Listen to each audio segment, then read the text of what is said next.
Box office దగ్గర భారీ అంచనాల నడుమ రిలీజ్ అయిన టాలీవుడ్ యంగ్ టైగర్ ఎన్టీఆర్ నటించిన లేటెస్ట్ మూవీ దేవర మొదటి రోజే మిక్స్డ్ టాక్ను సొంతం చేసుకున్నా కూడా ఇప్పుడు ఓవరాల్గా మొదటి వారంలో ఎక్సలెంట్ కలెక్షన్ అని సొంతం చేసుకొని మాస్ రచ్చ చేయగా సినిమా సోలో హీరోగా ఎన్టీఆర్ కెరియర్లో ఆల్ టైమ్ రికార్డ్ కలెక్షన్ని సొంతం చేసుకొని మాస్ రచ్చ చేసింది.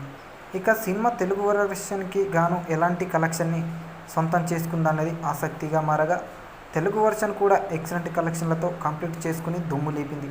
సినిమా తెలుగు వరల్డ్ గాను బిజినెస్ రేంజ్ 153 కోట్ల రేంజ్లో ఉంటుందని అంచనా. ఆ లెక్క సినిమా 150 కోట్ల రేంజ్లోనూ షేర్లు అందుకున్నట్టు తెలుస్తుంది. క్లీన్ హిట్గా నిలుస్తుంది. ఇక ఈ సినిమా మొదటి వారంలో రెండో వారంలో ఈ మూవీ వరల్డ్ వైడ్గా 40 కోట్లకు పైగా కలెక్షన్ రాబట్టినట్టు తెలుస్తుంది. మొత్తంగా 2 రోజుల్లో 220 కోట్ల వరకు కలెక్షన్లు దక్కించుకున్నట్టు చెబుతున్నారు. ఈ ఏడాది కల్కి తర్వాత హయ్యెస్ట్ ఓపెనింగ్ రాబట్టిన తెలుగు మూవీగా దేవర రికార్డు క్రియేట్ చేస్తుంది. పెరిగిన హిందీ కలెక్షన్లు తొలి రోజుతో పోలిస్తే హిందీలో దేవర కలెక్షన్లు పెరగడం గమనార్హం. శుక్రవారం రోజు దేవర హిందీ వెర్షన్ 7 కోట్ల కలెక్షన్ రాబట్టగా శనివారం రోజు 9 కోట్లకు వచ్చాయి. తమిళ వెర్షన్ రెండో రోజు కూడా 1 కోటి పైనే కలెక్షన్లు సొంతం చేసుకుంది.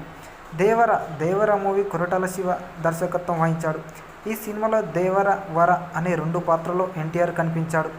ఎన్టీఆర్ ఎలివేషన్ హీరోయిజంతో పాటు అతడిపై చిత్రీకరించిన యాక్షన్ ఎపిసోడ్ అభిమానులను ఆకట్టుకోబోతున్నాయి. కథ ప్రెడికల్గా ఉండడంతో ఎమోషనల్ కంటెంట్ మిస్ కావడంతో సినిమాపై నెగిటివ్ కామెంట్స్ వినిపిస్తున్నాయి. ముఖ్యంగా సెకండ్ పార్ట్కు లీడ్ ఇస్తూ డైరెక్టర్ కొరటాల శివ డిజైన్ చేసిన క్లైమాక్స్ దారుణంగా నెగిటివ్ కామెంట్స్తో వినిపిస్తున్నాయి.